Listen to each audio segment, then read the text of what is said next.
De manera normal y cotidiana, pasamos una enorme cantidad de tiempo en redes sociales. Estas plataformas se han convertido en una de las principales formas que tenemos para comunicarnos con otras personas, tanto con amigos como con completos desconocidos. En muchos casos, incluso las usamos como una herramienta para obtener información sobre los demás, para formarnos una imagen rápida de quiénes son, qué hacen y cómo viven. Pero, ¿qué es lo que realmente nos muestran estas plataformas? En general, revelan logros, cargos laborales, formación académica y la cantidad de personas con las que alguien se relaciona.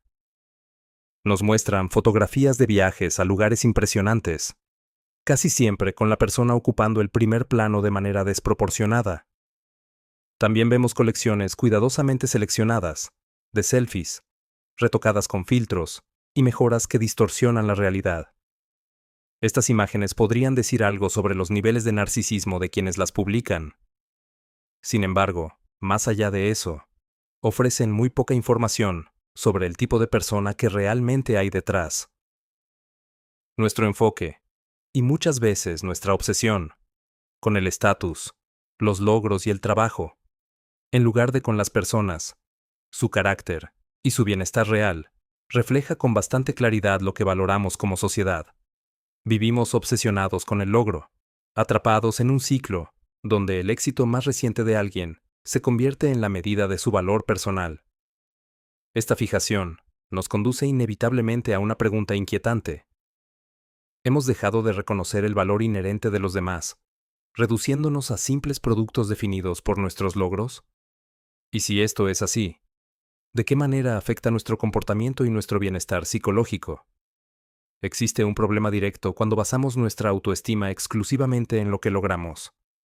Entonces, ¿por qué la sociedad deshumaniza con tanta facilidad a quienes no cumplen con los estándares de rendimiento esperados, etiquetándolos como perdedores o fracasados? ¿Por qué parece que el valor humano ya no se basa en el simple hecho de ser personas, sino en cumplir con expectativas externas? Hoy en día, para ser humano, no basta con existir. Para ser considerado una persona valiosa, hay que lograr, cumplir con metas y demostrar constantemente que se está logrando algo. De esta forma, hemos dejado de vernos como seres humanos y hemos comenzado a tratarnos como individuos que hacen. Y un individuo que solo hace, tiene poco o ningún valor inherente. Su valor depende de aquello que logra. Su identidad ya no se deriva del ser, sino del hacer, o más precisamente, de adaptarse a lo que el entorno considera digno de ser hecho. La sociedad actual está profundamente orientada hacia el logro, sobre todo en términos materiales. Tendemos a admirar a quienes ganan mucho dinero, tienen éxito profesional y ocupan cargos llamativos. Nos juzgamos a nosotros mismos y a los demás en función de lo que conseguimos. Por eso, cuando conocemos a alguien, la pregunta casi automática es, ¿a qué te dedicas? Y esta pregunta no se refiere a lo que hacemos en nuestro tiempo libre, ni a nuestro desarrollo interior, ni a cómo tratamos a los demás.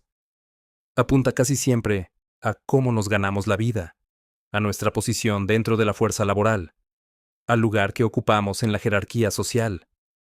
Dado que esta pregunta se repite constantemente, muchas personas tienen preparado su discurso de ascensor, como si estuvieran presentando un producto. Recitan una versión condensada de sí mismos, diseñada para demostrar su utilidad. Quien hace la pregunta, evalúa, de manera consciente o inconsciente, si la posición del otro es valiosa o interesante. Y de esa valoración depende, en gran medida, el valor que le atribuye como persona. De forma permanente, estamos calculando el valor de los demás, y el denominador común casi siempre es el logro. En una sociedad que vincula tan fuertemente el valor personal con los logros, muchas personas terminan basando su autoestima en ellos. El psicólogo estadounidense Leon Festinger propuso la teoría de la comparación social, según la cual las personas se comparan con otras como una forma de evaluarse y determinar dónde se encuentran. Esto se observa claramente en las redes sociales, especialmente cuando se trata de estándares de belleza, éxito y estilo de vida. y de los efectos que estas comparaciones tienen sobre la autoestima. Esta lógica también puede aplicarse a los logros. La llamada carrera de ratas es un ejemplo evidente. Se trata de una búsqueda socialmente glorificada de estatus, dinero y bienes materiales, donde el movimiento constante se confunde con progreso, y la acumulación se interpreta como realización personal. Dentro de este circuito, no importa tanto hacia dónde se avanza, sino el simple hecho de no quedarse atrás. El valor del individuo queda ligado a su productividad, a su capacidad de competir y a los resultados visibles que puede exhibir. Mientras tanto, el sentido profundo de lo que se persigue queda relegado a un segundo plano. Como cultura, no parecemos comprender la ironía de esta dinámica. Estamos ansiosos por convertirnos en esclavos y, en muchos casos, incluso dispuestos a pagar por ello. Todo por el murmullo constante de la aprobación ajena, por ese ruido pasajero de elogios y fama que hoy nos eleva y mañana nos olvida. Los pensadores romanos ya lo habían advertido. Séneca afirmaba que vivir pendientes del aplauso era una forma de esclavitud interior. Juvenal ridiculizaba la obsesión por el prestigio, y Tácito mostraba cómo la reputación pública termina gobernando la conducta humana más que la virtud misma. En latín, este fenómeno se asociaba con conceptos como fama, rumor, aplauso o gloria, todos entendidos como algo externo, inestable y ruidoso, algo que suena mucho, pero carece de sustancia. De ahí surge la metáfora moderna del cascabeleo. Mucho sonido, poco valor real. Lo hacemos porque, al hacerlo, la sociedad nos percibe como valiosos, y nuestro valor aumenta a los ojos de los demás a medida que se acumulan nuestros logros. En su libro La sociedad del cansancio, el filósofo germano-coreano Byung-Chul Han describe cómo hemos pasado de una sociedad disciplinaria a una sociedad del rendimiento. Según él, la sociedad del siglo XXI ya no funciona principalmente a través de la prohibición, sino a través de la exigencia constante de rendimiento. Sus habitantes ya no son sujetos de obediencia, sino sujetos de rendimiento. Se convierten, en palabras de Han, en empresarios de sí mismos. En una sociedad disciplinaria, a las personas se les dice principalmente lo que no pueden hacer. La norma se impone a través de la negación, el castigo y la restricción. En cambio, una sociedad del rendimiento enfatiza lo que sí puede hacerse. Está orientada hacia la positividad, hacia el mensaje constante de que todo es posible si uno se esfuerza lo suficiente. Su principio central se resume en una afirmación simple y seductora: sí podemos. Esta lógica nos habla de todas las cosas que podemos hacer y lograr, de las grandes metas que podemos alcanzar, de todo lo material que podemos obtener, del estatus al que podemos aspirar y del reconocimiento que podemos recibir.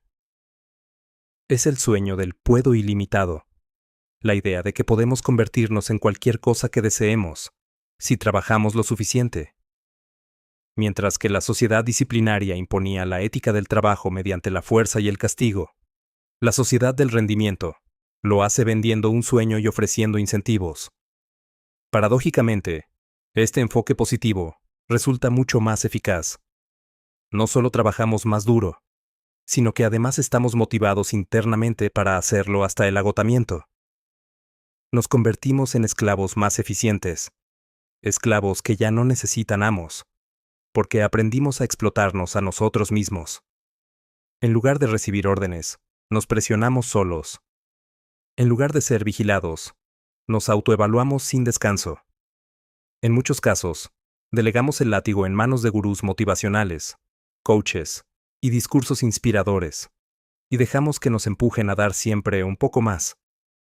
Sin embargo, los efectos dañinos de la sociedad del rendimiento son evidentes.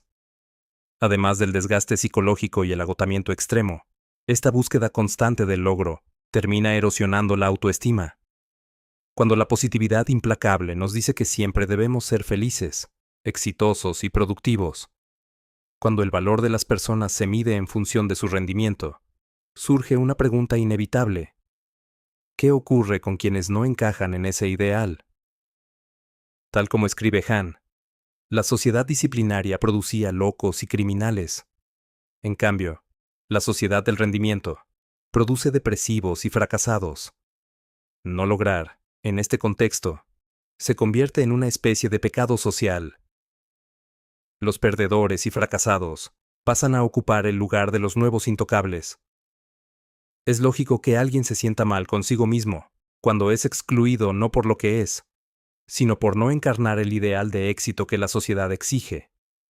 Así, no solo nos impulsa el sueño del éxito, sino también el miedo constante a ser vistos como menos, como insuficientes, como prescindibles.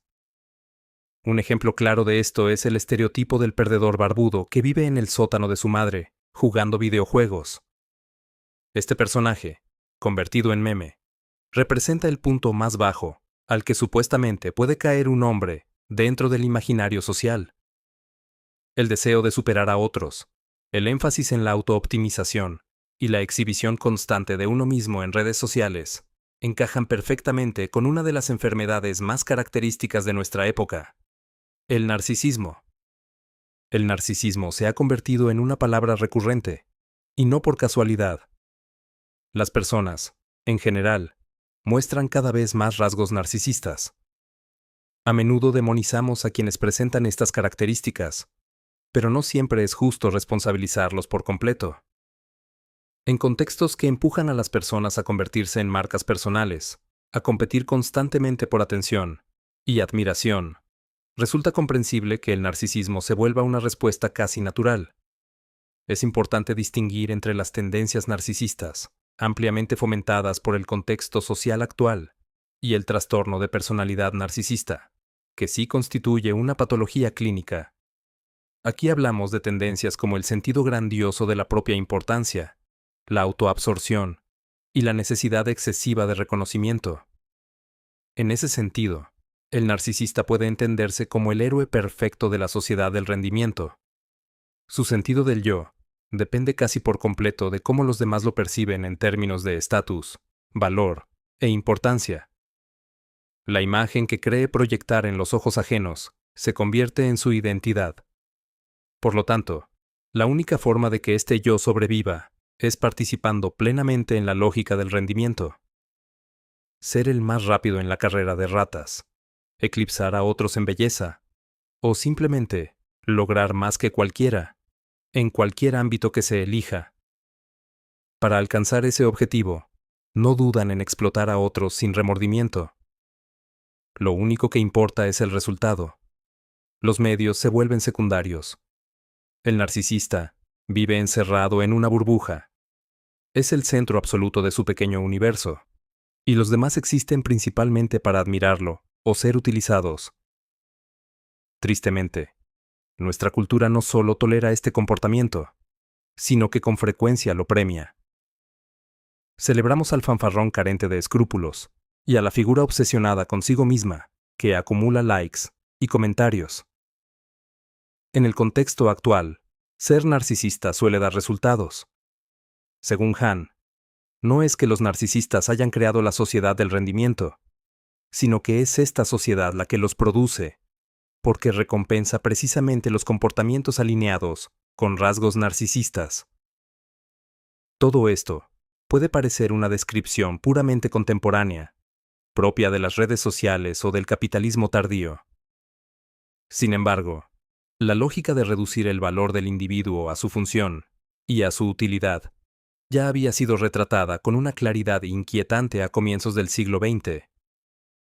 Podemos llevar esta reflexión todavía más lejos.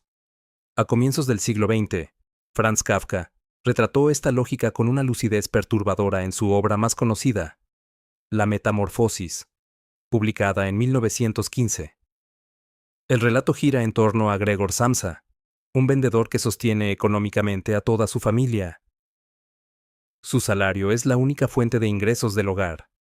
La familia está endeudada, y el padre, tras una gran pérdida en su negocio, permanece en casa sin trabajar. Gregor trabaja sin descanso para mantener a todos. Su madre es físicamente frágil, y hasta las tareas domésticas más simples le resultan difíciles. Su hermana menor, que apenas tiene 17 años, desconoce la verdadera situación económica de la familia. Esta es la base sobre la que se construye la historia. Y entonces, una mañana, Gregor despierta y descubre que su cuerpo humano se ha transformado en el de un enorme insecto. A partir de ese momento, todo cambia. Cuando su familia lo ve en ese estado, queda profundamente perturbada. Al principio, reaccionan con horror y rechazo. Con el tiempo, intentan aceptar la situación, pero rápidamente se enfrentan a una preocupación central: ¿cómo obtener dinero ahora? ¿Cómo sobrevivir sin el ingreso de Gregor? Pronto se revela que el padre, en realidad, había conservado parte del dinero del negocio, y que además una fracción del salario de Gregor había sido ahorrada. Esa reserva permitiría a la familia sobrevivir durante 1 o 2 años. Incluso transformado en insecto, Gregor sigue pensando en su familia. Al enterarse de que aún hay algo de dinero, siente un leve alivio. Sin embargo, ese alivio dura poco. Poco a poco, el padre vuelve a trabajar. La madre comienza a realizar trabajos adicionales, mientras sigue ocupándose del hogar. La hermana menor también empieza a ganar dinero. Mientras tanto, Gregor queda completamente confinado a su habitación. La familia no quiere que nadie descubra que en esa casa vive un insecto. Tal vez sienten vergüenza. Tal vez no saben cómo explicarlo. El resultado es el mismo. Gregor queda aislado del mundo exterior y también de su propia familia. Nadie puede soportar verlo. Nadie entra a su habitación para hablarle. Apenas pueden mirarlo directamente debido a lo repulsivo de su estado. Con el paso del tiempo, Gregor se vuelve una carga incómoda. Su existencia deja de tener valor porque ya no cumple su función. La historia avanza lentamente hacia un desenlace inevitable. Un día, en un arrebato de ira, el padre arroja una manzana contra Gregor. La manzana se incrusta en su cuerpo, y la herida se infecta. Con el tiempo, esa herida se vuelve grave, y termina causándole la muerte. La escena final es reveladora. Tras la muerte de Gregor, la madre, el padre y la hermana sienten que se han liberado de una carga.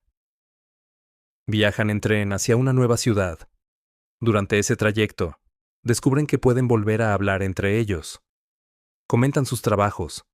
Se dan cuenta de que están ganando bastante bien y que sus perspectivas laborales son prometedoras. Por primera vez en mucho tiempo, sienten una energía renovada para vivir. Así concluye la historia. La metamorfosis expone un lado profundamente oscuro de la naturaleza humana. Vivimos cargados por las expectativas de los demás. Gregor se sacrifica por su familia, y aún después de su transformación, sigue preocupado por ellos. En la vida cotidiana, las expectativas no se limitan a mantener económicamente a la familia. Incluyen cómo debemos presentarnos, cómo debemos comportarnos, qué debemos pensar, y qué se espera que hagamos con nuestra vida. Nuestro rol suele estar determinado desde antes de nacer. La religión que se nos asigna, el nombre que recibimos, el lugar que debemos ocupar dentro de la familia o de la sociedad. Todo esto es decidido por otros. Vivimos bajo una presión constante para cumplir con esas expectativas. En este sentido, la transformación de Gregor no es solo física, es una metáfora. Puede representar múltiples situaciones humanas. Por ejemplo, si eres el sostén económico de tu familia y un día sufres un accidente que te deja incapacitado, tu cuerpo deja de cumplir su función. Si tu forma de pensar, tu apariencia, tu estado mental o tu manera de vivir no coinciden con lo que se espera de ti, experimentas una transformación similar a la de Gregor. Al desviarte del rol asignado, la familia o la sociedad te aíslan. Nadie quiere verte. Nadie quiere escucharte. La metamorfosis muestra cómo, en la práctica, el valor de una persona termina siendo medido por el rol que cumple. Vivimos dentro de estructuras sociales que asignan funciones. Si eres niño, tu valor suele estar ligado a sacar buenas notas y comportarte bien. En la juventud, se espera que produzcas, que generes ingresos, y muchas veces la cantidad que aportas determina tu importancia dentro de la familia. Lo mismo ocurre a nivel social. Respetamos a alguien por el cargo que ocupa. Nos relacionamos con otros en función de lo útiles que pueden resultarnos. Las relaciones se estructuran en términos de poder y utilidad. En pocas palabras, tendemos a relacionarnos de forma más utilitarista que humanitaria. No nos vinculamos con los demás simplemente porque son seres humanos. La humanidad, por sí sola, rara vez es suficiente. Lo que suele importar es cuánto podemos usarnos unos a otros. Algunos podrían pensar que esta visión es exagerada, que el mundo es amable. Tal vez lo sea para quienes nunca han dejado de cumplir su función. Pero para quienes han caído fuera del rol asignado, esta realidad se vuelve evidente. Para quienes nunca han dejado de cumplir con el rol que se les asignó, este lado del mundo puede resultar invisible. Si nunca has experimentado el rechazo que aparece cuando dejas de ser útil, podrías pensar que esta visión es exagerada. Y en cierto sentido, eso te convierte en una persona afortunada. Pero la realidad es que tendemos a relacionarnos en función de la utilidad que obtenemos de los demás. Más que humanitarios, somos profundamente utilitaristas. Y cuando el valor de los otros se mide por su utilidad, inevitablemente aprendemos a medirnos a nosotros mismos de la misma manera. De forma casi imperceptible, internalizamos esa lógica. Empezamos a preguntarnos, ¿cuánto valemos en función de lo que hacemos, de lo que producimos y de lo que logramos? Cuando tu autoestima depende de lo que consigues, te sientes valioso únicamente cuando alcanzas aquello que crees que debes alcanzar. Y cuando no lo logras, te sientes vacío, insuficiente o sin valor. Nos amamos a nosotros mismos en función de nuestro desempeño, porque el mundo nos ama en función de ese mismo desempeño. Así, sostener la autoestima se convierte en una tarea constante, agotadora y frágil. Es importante aclarar algo. El logro, en sí mismo, no es algo negativo. Gran parte del bienestar del que disfrutamos hoy como humanidad es el resultado de logros alcanzados en el pasado. El problema no es el logro, sino la absolutización del logro. La positividad constante del éxito y del rendimiento es solo una parte de la vida, no la totalidad.